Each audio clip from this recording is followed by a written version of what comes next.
reflexive verben. So what is exactly reflexive verben? So reflexive verbs जो होती है वो इंग्लिश के अंदर भी है और जर्मन के अंदर भी है। रिफ्लेक्सिव वर्ब्स का मतलब है कि कुछ ऐसी एक्टिविटीज जो आप खुद से खुद के लिए करते हो। जैसे मान लीजिए आप बाथ ले रहे हो, तो बाथ की जो एक्टिविटी है वो आप खुद कर रहे हो और खुद के लिए करते हो। जैसे आप हरी में हो, आप मान लीजिए जल्दी में हो, तो वो भी एक्टिविटी ऐसी है जो आप खुद कर रहे हो और खुद के लिए ही कर रहे हो। तो ऐसी वर्ब्स को क्या बोलते हैं? Reflexive verbs. हालांकि देखो जर्मन के अंदर ऐसी एक्टिविटीज है कि जिनमें आपको लगेगा कि ये एक्टिविटी हम खुद कर रहे हैं और खुद के लिए हो रही है, उस वजह से यहाँ पे रिफ्लेक्सिव हुआ है। बट बहुत सारी ऐसी वर्ब्स हैं जिनको जर्मन ने खुद ने फिक्स रिफ्लेक्सिव कर रखा है। उसमें आपको ये देखने की जरूरत नहीं कि खुद से एक्टिविटी हो रही है नहीं हो रही। बस आपको तो रिफ्लेक्सिव वर्ब पता चल गया कि ये रिफ्लेक्सिव है और आपको उसको यूज करना है। सिंपल सा एक कॉन्सेप्ट है।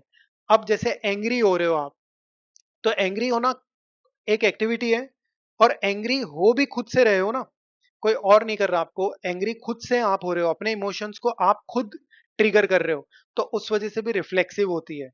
ठीक है, क्लोथ्स को क्लीन कर रहे हो आप, धो रहे हो, तो वो भी रिफ्लेक्सिव है क्योंकि खुद से एक्टिविटी कर रहे हो। बट मैं ये नहीं कह रहा कि हर बार ऐसा होगा, अमूमन वर्ब्स में ऐसा होता है, बट जर्मन बहुत सारी वर्ब्स को रिफ्लेक्सिव फिक्स कर देती है, और उसके अकॉर्डिंगली बस आपको उनको रिफ्लेक्सिव कंसिडर करके जो कॉन्सेप्ट है वो यूज करना है। उसका कॉन्सेप्ट क्या है कि जर्मन में हमें, जैसे इंग्लिश को मैं बताता हूँ ताकि आपको ज्यादा कनेक्ट हो जाएगा। जैसे आप लोगों ने देखा होगा, आई के साथ क्या आता है? माय, और माई के साथ आता है माई सेल्फ। यू, यू के साथ आता है योर सेल्फ। ही के साथ क्या आता है? हिमसेल्फ। हर के साथ क्या आता है? Her self. तो एग्जैक्टली सेम जर्मन के अंदर भी वही है। उन्हीं को हम रिफ्लेक्सिव वर्ब्स बोल देते हैं। इनके अंदर जर्मन में बहुत ही सिंपल कॉन्सेप्ट है कि आपको बस सब्जेक्ट का ध्यान रखना है, और सब्जेक्ट के अकॉर्डिंगली आपको उसके साथ में उसका पर्सनल प्रोनाउन ऐड कर देना है। कैसे? अगर जर्मन में जो रिफ्लेक्सिव वर्ब्स होती है वो डिक्शनरी में कैसे दिखेगी आपको? उनके आगे हमेशा जिश जरूर लगा रहता है। जैसे जिश एरगन, जिश लांगवाइलन,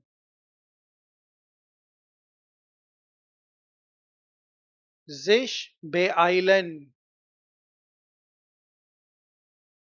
जिश फ्रॉयन, जिश क्यूमन, जिश इंटरसियरन।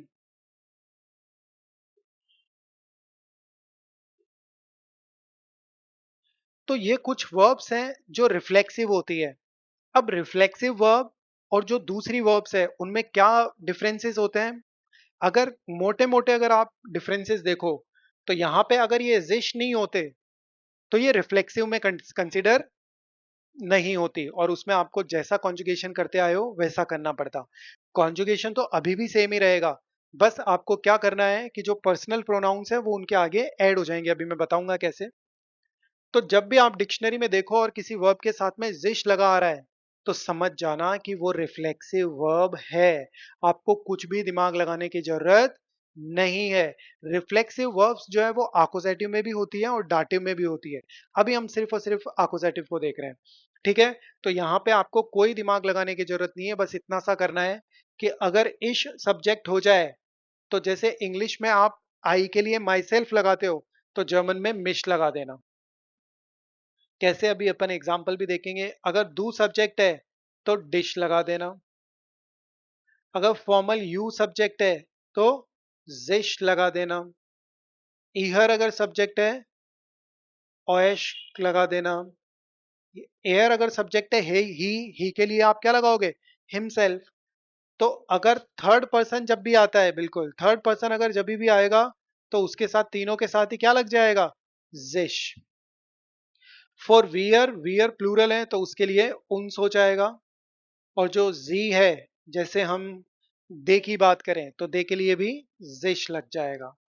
अगर कोई भी सब्जेक्ट प्लूरल हो तो उसके लिए भी जिश लग जाएगा, और अगर किसी का नेम वगैरह हो, सिंगुलर हो, तो उसके साथ भी जिश लग जाएगा। बस इतना सा आपको ध्यान रखना है। जैसे मान लीजिए मैं बोलूं कि I am angry about it, तो कैसे बोलूंगा? इश सब्जेक्ट है, तो वही वर्ब का पहले जैसा कॉन्सेप्ट है कि आपको कॉन्जुगेट करना होता है वर्ब को, तो एर्गन वर्ब है, इश एर्गर है। इश एर्गर है, अब क्या आएगा इश के साथ में? मिश आ जाएगा। इश एर्गर मेश ऑफ्ट यूबर स्टाउ। I am often get angry about traffic. तो बस आपको कुछ भी नहीं करना, जो सब्जेक्ट है उसके अकॉर्डिंगली उसमें बस उस चीज को ऐड कर देना है। जिश langweilig में दू langweilst, दू के साथ क्या आ जाएगा? डिश। You are getting bored. ठीक है। जिश beeilen वियर, suppose we are getting angry, so वियर beeilen uns, we are getting late. जिश freuen, so we can say ich freue mich. Many times you have used this sentence, है ना? Ich freue mich auf the party. I am looking forward to the party. And why? You know that earlier you were not having any idea why Mish was coming, even though it is not giving any sense. ये कोई भी sense नहीं दे रहे हैं। मिश का कोई sense नहीं आ रहा है, क्योंकि मिश का मतलब तो मी होता है। यहाँ पे आप देखो, इश फ्रॉय मिश ऑफ द पार्टी, I am looking forward to the party, तो मिश का तो कोई सेंस ही नहीं आ रहा। ना ही यहाँ पे ऊपर वाले में मिश का कोई सेंस आ रहा है। बट फिर भी हम इनको यूज कर रहे हैं because of the reflexive verb, कि वो फिक्स पर्टिकुलर रिफ्लेक्सिव वर्ब है। जर्मन ने फिक्स कर रखा है कि आपको अगर रिफ्लेक्सिव आएगी तो इश सब्जेक्ट है तो मिश यूज करना पड़ेगा, दू सब्जेक्ट है तो डिश यूज करना पड़ेगा, थर्ड पर्सन है तो जिश यूज करना पड़ेगा, प्लूरल है तो जिश यूज करना पड़ेगा। That is very very simple concept, इसमें आपको दिमाग लगाने की जरूरत ही नहीं है। यस। एयर इंटरसियर्ट, एयर इंटरसियर्ट, अब थर्ड पर्सन सब्जेक्ट है तो जिश लग जाएगा। एयर इंटरसियर्ट जिश फ्योर टेक्नोलॉजी। ओके। नेक्स्ट के अंदर क्यूमन, जी क्यूमर्ट, थर्ड पर्सन शी में लिया है अपन ने इसको क्योंकि टी एंडिंग लग रही है ना।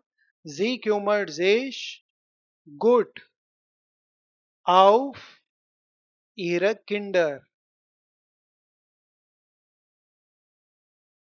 sorry, preposition will come with human. So sie kümmert sich gut ihre Kinder, so she always take care good of her children. So got it? आपको कुछ भी नहीं करना है, ये रिफ्लेक्सिव वर्ब्स जो रहती है उनकी निशानी है। इससे आपको पता चल जाएगा कि ये वर्ब्स जो हैं वो जर्मन में रिफ्लेक्सिव होती है। रिफ्लेक्सिव में आपको क्या करना है, अगर इश सब्जेक्ट है तो मिश लगा दो, डू है तो डिश लगा दो, जी है तो जिश, ईहर है तो ऑयश, थर्ड पर्सन है तो जिश, वियर है तो उन्स, जी है तो, है ना, ऐसे करके। अब यहाँ पे इश सब्जेक्ट था तो मिश जरूर आएगा, इश एर्गर मिश ऑफ ट्यूबर स्टाउ। यहाँ दू सब्जेक्ट है तो डिश जरूर आएगा, तो दू langweilst डिश, यू आर गेटिंग बोर्ड। वियर beeilen uns, we are in hurry. Ich freue mich auf die Party. I'm looking forward to the party. Er interessiert sich für die Technologie. He is interested for the technology. Sie kümmert sich gut. Sie kümmert sich gut ihre Kinder. She takes care good of her children. तो बस ये simple सा topic है रिफ्लेक्सिव्स का। अगर dative होता है तो उसको हम बाद में देखेंगे। डाटिव में क्या होता है कि इसका मिश की जगह क्या होगा, मियर हो जाएगा, क्योंकि डाटिव में तो मियर को ही कंसीडर करते हो ना आप। मिश तो आकोजेटिव में आता ही नहीं आता है, और मियर जो है वो डाटिव में आता है। तो दू का डिश की जगह डियर हो जाएगा, जी का जिश, और इहर का ऑयश ही रह जाएगा। तो वही कॉन्सेप्ट है। डन।